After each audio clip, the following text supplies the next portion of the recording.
As you know, the most important thing for everyone who's into Tesla stocks, and I'm very much into Tesla stocks because I try to generate alpha and I succeed so far nearly every week this year. For everyone who's into Tesla stock, robotaxi is the most important repricing catalyst of them all, at least for the first half of this year.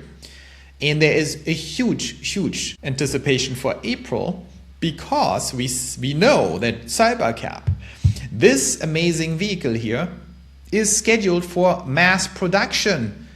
And what does it mean? It means that these cars who don't have steering wheels, unless they are here implemented for some test driving, but I can't spot them in these. They are not designed with steering wheels and they are not designed with pedals. In other words, they are the first car that is fully autonomously designed. Other than Zoox, but Zoox doesn't qualify as a car, which creates massive problems for them because they are not allowed to deploy them at scale, whereas robotaxi meets all the criteria of NHTSA, it meets all the criteria of a car and therefore can be scaled to any number Tesla wants. So it's actually very important that unsupervised, fully autonomous cars are still cars that meet all the crash test regulations and all these little things. So what do you see here? You see another 16 or so of these Cybercabs being prepared for delivery all across the country. And it's important, as Joe Tegmeyer, the great Joe Tegmeyer, the man on the ground, our boots on the real ground, Joe Tegmeyer with his drone deployed was shipped out of Texas, or at least out of Austin, and we know these things drive themselves, so they're not being deployed to Austin, they're deployed all over the country. No one knows where. We need another Joe to actually follow them to see where they're going, but over 100 have been deployed already this month. So that tells us two things, two very important things. Number one, the mass production of Cybercab has already started and is already being stress tested. Jeff Lutz elaborated on that, how this works when a new manufacturing line like that is launched. The first month is like testing, the first few months, it's testing, you're churning out these vehicles, but these are highly complex, coordinated manufacturing processes, especially here, because this Cybercab uses, as you probably know, the new unboxed manufacturing method, unboxed, which is, I'm not going to go into it, but it's a new way of manufacturing cars that in theory allows to make that much faster because they're basically built in modules and then just plugged together, which saves massive time and allows the Cybercab in theory to be the highest efficiency in production vehicle ever created, with a vehicle every 6 seconds or so coming off the conveyor belt, or it's not even a conveyor belt, driving off the factory. So that is why this is a little bit more complicated and why Tesla will need to fine-tune the production of Cybercab, but it is in the middle of March. We are already deploying hundreds of these things. It's the middle of March and we deployed already 100, and that's the first month. It's actually not the first month, it's -1 month to actually start, which means in April, we will already be in multiple hundreds per month manufacturing capability, which means we are probably very likely crossing the 1,000 Cybercabs per month line in May, even at slow scaling, and probably the 2,000 line in, let's say, July, if we scale very slowly. And I'm saying per month. Okay, let that sink in. So when we actually think about the manufacturing capability and everything on the ground we are seeing here, if we manufacture, let's say, 200 Cybercabs in March, that means probably over 1,000 April, and that means latest in June, July, we are hitting already 2,000 a month. That is what I am saying since, I don't even know, since 10 months now, that this is why April could be the inflection point for Tesla. Because no one is pricing this into the stock, even though everyone has heard everything about it, but no one seems to believe it. But we have to be smart. We have to connect the dots. And the dots are, you cannot use these cars at scale if you do not deploy them unsupervised. Unless, of course, you can sell them to fleet owners, which gives you maybe 2 months buffer, right? If people buy the Cybercabs at scale, You basically buy yourself, let's say, a quarter in additional time. You have to see these two curves. You have the push curve of production, which is now on. The push curve that pushes these little cybercabs out of the factory is on, and no one can reverse it. Can't just stop this thing. This is a giant machine. The machine that builds the machine. This thing is on, as we see every single day now, thanks to Joe and some other great commentators. This machine has been unleashed. And that means we are hitting 2,000 a month, probably even in the first half of this year or latest in July. And then we are going to hit 5,000 a month in Q3, maybe early Q4. And that means we are going to hit tens of thousands of these things being produced in total in 2026. Tens of thousands. My original estimation was 40,000. I would maybe mitigate that a little bit and say 20 to 40,000 can be produced and probably have to be produced.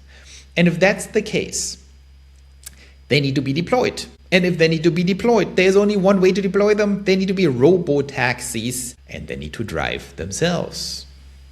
And if that's the case, the stock is going to get strategically repriced. You all know what that means. It means 100% or more up. Okay, where can we be wrong with that reasoning?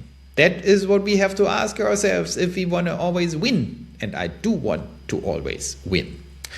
Where could I be wrong?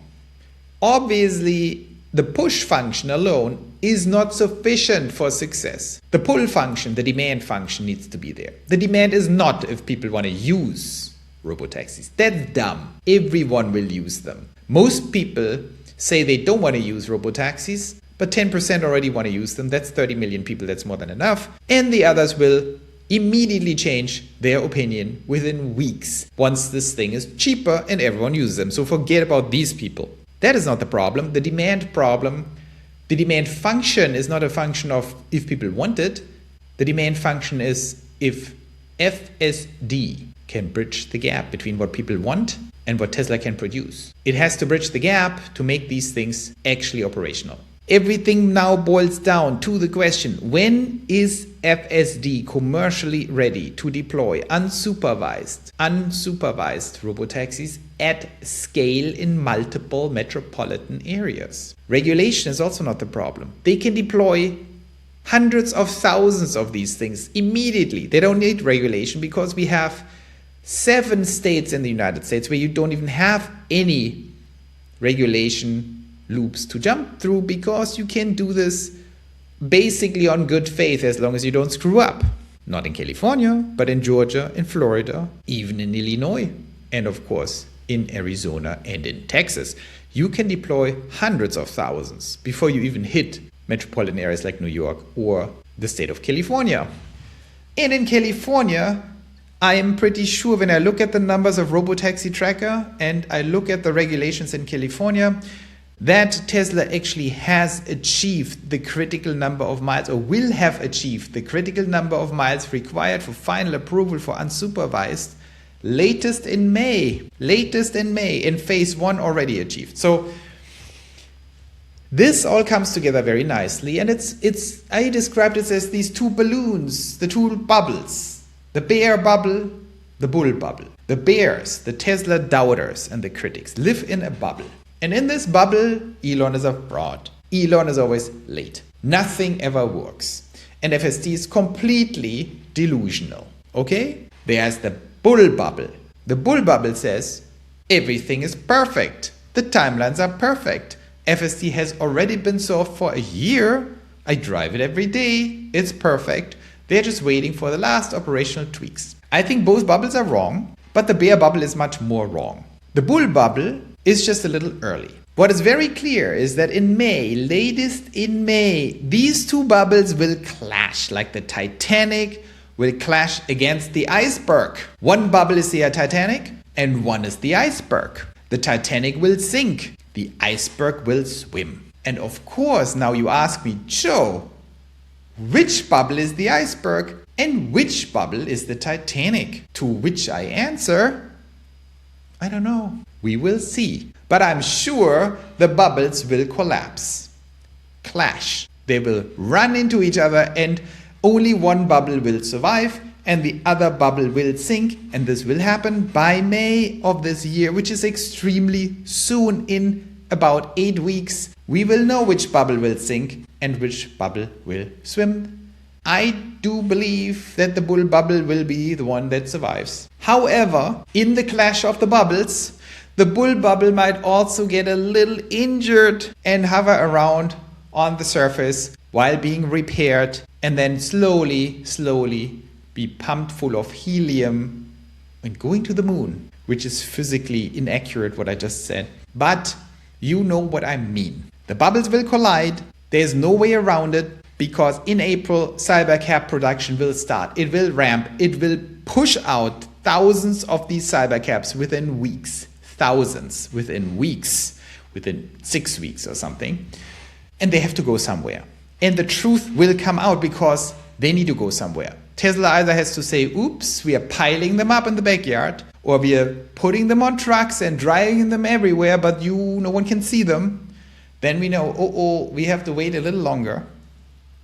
Or they're just driving them everywhere, dropping them, and in May they will start driving around unsupervised. And then it's game over. That is the situation. That is what we have to observe. I can just say the trajectories of the bull bubble are fully in place. I don't see any delays on the timeline. Everything that Tesla and Elon said for the last 6 months is coming to fruition exactly on the timeline. So what does it mean? Maybe it just goes exactly according to plan, because why would I believe otherwise if I don't have any other indications? Now, of course, we can look at the robotaxi tracker. One indication that we are totally off track, by the way, is that we have nearly no unsupervised robotaxis live right now. So it's about the suspension of belief or disbelief and saying, well, how do you explain that? Joe, why are we not scaling unsupervised? To which I say, well, we are definitely scaling supervised. Look at that growth here. Why is this so slow? Look at the growth. Look at this. This is an exponential, totally exponential curve that is growing like crazy. Blue is the Bay Area, and yellow, Texas, orange, like the Longhorns, is Austin. We're growing like crazy, but unsupervised is not moving at all. The bears are saying, well, see, Joe, you're totally wrong. There is no unsupervised. It's all a big ruse. They have nothing. I'm saying, well, if they had nothing, they wouldn't scale this like crazy. And you better be sure to not be too short, because if they have something, you are so screwed, not even I can save you. So what I'm saying to the unsupervised situation is, unsupervised full self-driving is not a technology where you deploy 4 and you deploy 10 and then you deploy 20 and then you deploy 40 and then 80 and then 100, because why would you? Either this thing works and is truly unsupervised, or it doesn't. If it doesn't work, why would you deploy 4 and then 8 and then 16 and then 32 and then 64 and 128 and 256 and 512 and 1024, over many months, if you can't really scale it? Because how are you going to do that? Like Waymo? With like remote Filipinos sitting somewhere and remote controlling that thing, or Indians? Why would you do that? If you want to, fake it and convince investors to give you money like Waymo, yeah, sure, you can do it this way. But if you're Tesla, you're probably going to think, why would I fake it? I'm not Waymo, I'm not Zoox. I want to develop some full self-driving capability. And at the moment where I decide I actually have that thing developed, I'm just going to deploy thousands, then tens of thousands, and then I'm going to deploy it along my supply output function. And that's the end of the story. So I don't want to scale before I can do it. And when I can do it, it's game over. And ideally, it's game over when I'm ready for full scale, which is when my manufacturing capabilities hit 5,000 a month. And so, if anything, I would expect test deployment of unsupervised Cybercabs in April, where they will actually deploy hundreds unsupervised in April and fine-tune the whole thing. They will deploy dozens and then hundreds and then many hundreds in Q2 Q2. That is my best bet, and that will be pilots, and that will be more experimental, and that will use Cybercab to do that, because for whatever complicated reason they didn't want to do it with Model Y, but very likely they will now do it with the Cybercab. They will stress test this a little bit, maybe deploy up to 1,000 and let them drive around in Q2. And once they have it all figured out, they will rapidly scale. Nothing like Waymo, but rapidly. And that might happen by Q4, and Q3 is our little buffer. That is my best guess thesis right now. I have to admit, it's a total guess based on the data points and based on the manufacturing functions we have now in place. Q2, if they deploy hundreds unsupervised in Q2, I would say it's absolutely game over. That is when I'm going nuts on the stock. Then we have to potentially expect a lag in Q3 and then game over repricing in Q4, and then we are in a cash flow machine heaven. That is how I see things. That is my best bet right now. Insufficient to bet the farm on it, but maybe half of the farm. So I hope that was interesting. We will watch Cybercab like hawks. We will watch the little longhorn yellow-orange here develop, and we will see what happens in April when the Cybercab comes online. And do not forget these beautiful shots that Joe Tegmeyer gives us here. And then we will see what will happen. I hope that was interesting. Go to pioneerlands.org and pioneeracademy.com. There you can ask me any question you want. If it's a good question, you get a lot of likes. Or if you're a citizen, of course, citizens get preferred treatment. I will cover that in the video here. Do your own research on the Cybercabs. Share that in the academy. You can post whatever you want, and I will cover it here if it's very smart, which I'm sure it is. I hope that was interesting, and see you tomorrow.